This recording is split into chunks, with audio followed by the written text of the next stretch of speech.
La mitología, con sus relatos sobre dioses, héroes y monstruos, ofrece una representación simbólica de los conflictos internos y las experiencias humanas. Los relatos mitológicos proporcionan un lenguaje simbólico que facilita la comprensión de los complejos aspectos de la mente humana, como los instintos, el inconsciente y los dilemas existenciales. De algún modo, la mitología ayudó a construir un puente entre el conocimiento antiguo y las ciencias psicológicas modernas.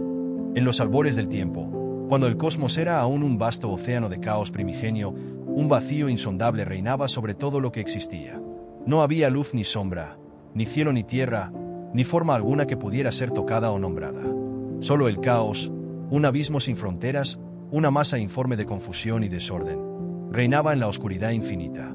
Y de este caos, del corazón mismo de la nada, nacieron las primeras entidades, seres de gran poder que habrían de dar forma a todo lo que vendría después. El primer ser en surgir fue el caos, pero no estaba solo en su reinado solitario. De él emergieron otras fuerzas primordiales, como la negrura y la noche, seres abstractos que no poseían forma, pero cuya influencia se extendería por todo el universo naciente. Pero no fue solo de oscuridad y desorden de donde nacieron los cimientos del mundo. También, del abismo de lo inconcebible, surgió Gea, la tierra, la gran diosa madre que habría de dar vida y sustancia a todo lo que existiera.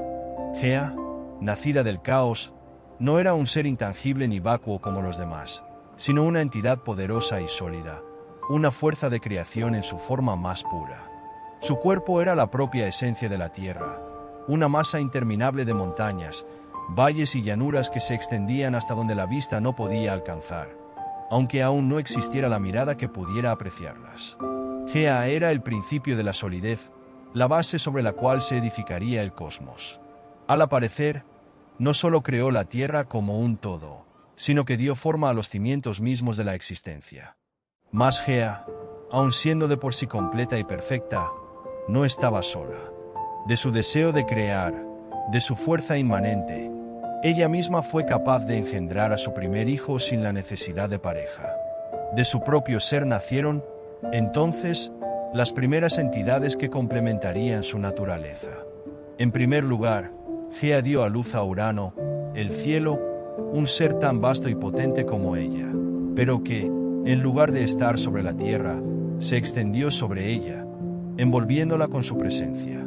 Urano no era una figura tangible ni moldeable, era la fuerza misma que cubría la vasta extensión de la creación, un cielo sin límites, tan eterno como el tiempo mismo. Juntos, Gea y Urano crearon el primer dominio, una fusión de tierra y cielo que definió el equilibrio primordial. Era un vínculo entre la estabilidad terrenal y la infinita expansión del firmamento. Pero la creación no se detenía allí.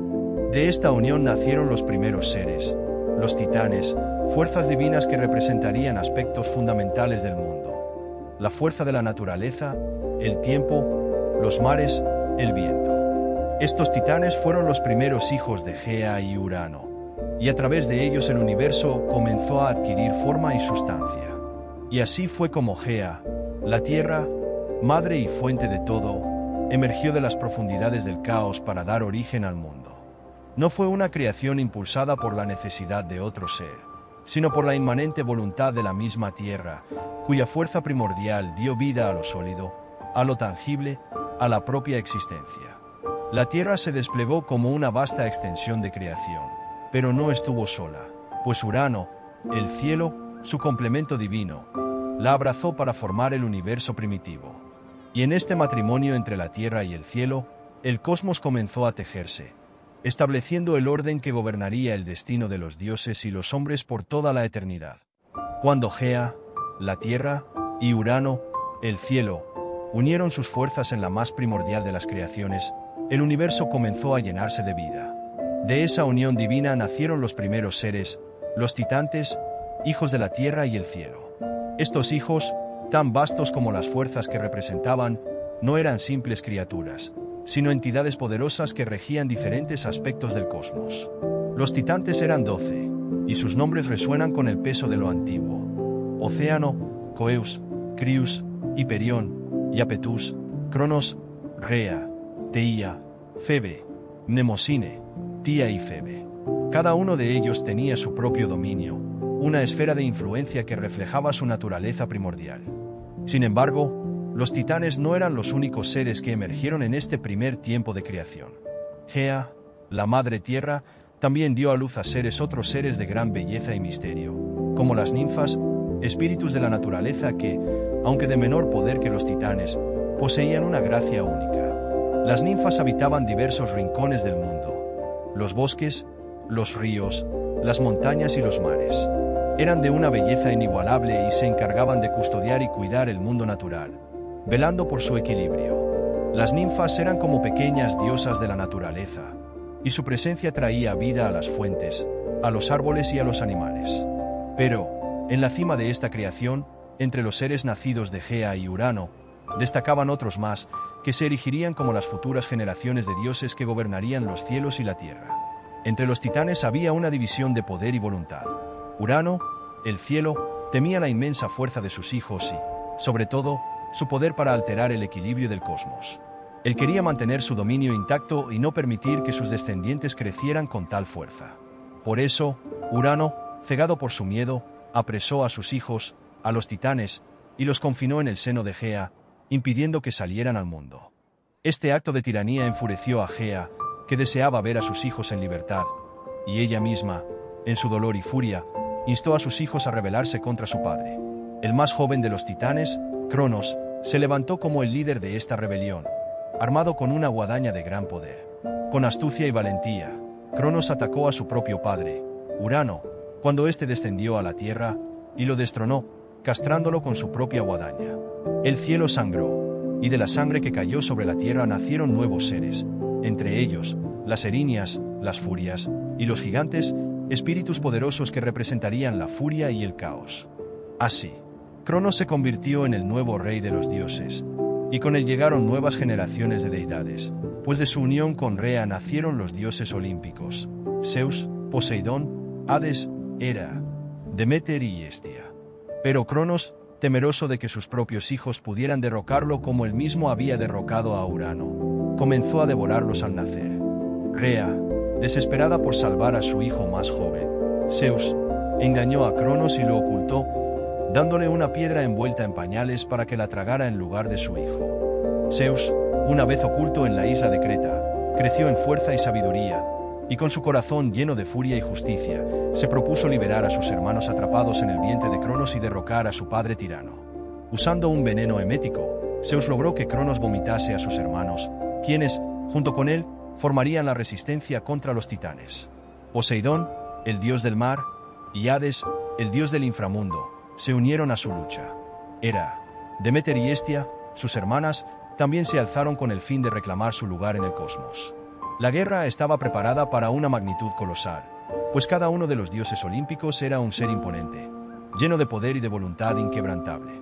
La guerra que sacudió los cielos, la tierra y el mar, una lucha titánica que retumbó en los rincones más lejanos del cosmos, comenzó cuando los dioses nacientes, los hijos de Cronos y Rea, se alzaron contra los antiguos y poderosos titanes, los primeros soberanos del universo. Esta guerra, conocida como la titanomaquia, no fue una mera disputa por el poder. Fue una colisión de voluntades cósmicas, una contienda donde se enfrentaban las fuerzas primordiales, el caos y el orden, la tiranía y la libertad. Los titanes, liderados por Cronos, también se prepararon para la batalla. Junto a él luchaban sus hermanos, Océano, Hiperión, Iapetus, Crius, y muchos otros. Fueron aliados los cíclopes, los hermanos del poderoso Zeus, quienes habían sido encarcelados en el Tártaro por su padre Urano, pero también se unieron las temibles erinias, nacidas de la sangre de Urano, y los temibles hecatonquiros, seres de 100 brazos y 50 cabezas, poseedores de un poder devastador. Fueron estos los aliados más poderosos de los titanes en la lucha. Pero los dioses olímpicos no se enfrentaron a los titanes sin ayuda.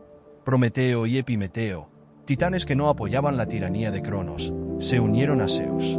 Prometeo, el titán de la astucia, traía consigo la sabiduría que les permitiría vencer a los titanes. Con él, los dioses olímpicos pudieron lograr la victoria en la guerra que marcaría el fin de la vieja generación de dioses y el nacimiento de una nueva era. Prometeo convenció a los cíclopes para que se unieran a los dioses olímpicos, y con su ayuda, los dioses recibieron poderosas armas que cambiarían el curso de la batalla. A Zeus le dieron el rayo, al intrépido Poseidón, el tridente, y a Hades, el capuchón de invisibilidad, con el cual podría moverse entre los campos de batalla sin ser visto, aterrorizando a los enemigos. Sin embargo, la lucha fue larga y ardua. Los titanes, tan poderosos como la misma naturaleza, se mantenían firmes. Cada uno de los hijos de Urano y Gea era un titán en su propio derecho, y los dioses olímpicos se veían obligados a luchar con todo su poder. Las batallas eran colosales. El cielo y la tierra se dividían bajo el impacto de los golpes. Cronos, el tirano, se enfrentaba a su propio hijo Zeus en un duelo feroz, donde el cielo se tornaba rojo por el brillo de los rayos y el rugido de los truenos. Pero Zeus, armado con el rayo, era más que un simple hijo. Era el heredero de un nuevo orden. En el clímax de la batalla, los hecatonquiros, esos monstruosos seres de 100 brazos, se unieron a los dioses olímpicos, lanzando rocas gigantescas sobre los titanes. Era una lluvia de destrucción que derrumbó a los más poderosos enemigos. La victoria comenzó a inclinarse del lado de los dioses.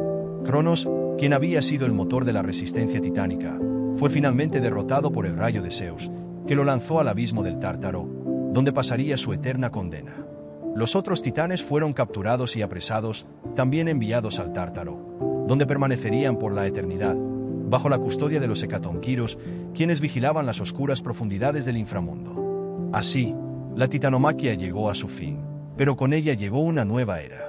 Los dioses olímpicos se alzaron como los soberanos del mundo, con Zeus como su rey indiscutido. El cielo, la tierra y los mares fueron repartidos entre los tres hermanos. Zeus gobernaría el cielo, Poseidón el mar y Hades el inframundo. El orden había sido restaurado, y la luz de la justicia, la libertad y la creatividad humana comenzó a brillar en el mundo, mientras que el antiguo reinado de los titanes se desvaneció en las sombras del Tártaro, donde nunca más podrían desafiar el poder de los nuevos dioses. La guerra de los titanes, una batalla que definió el destino del cosmos, quedó como una leyenda en los corazones de los dioses y los hombres. Y así, el universo se ordenó bajo el yugo de los dioses olímpicos, quienes, con su poder y sabiduría, forjarían el futuro de todo lo que existía. Así, de los titanes, de las ninfas y de la lucha entre dioses y generaciones se forjó el mundo. En la lucha por el dominio del cosmos, en la mezcla de la sangre divina, los dioses crearon el orden y el caos, el cielo y la tierra, y las criaturas que llenaron los rincones más remotos del mundo. Cada uno de los seres nacidos en ese primer tiempo era una pieza fundamental en el gran tablero de la existencia, y su influencia perduró a lo largo de los siglos en los mitos que contaban los mortales, resonando aún en las estrellas que vigilan el firmamento.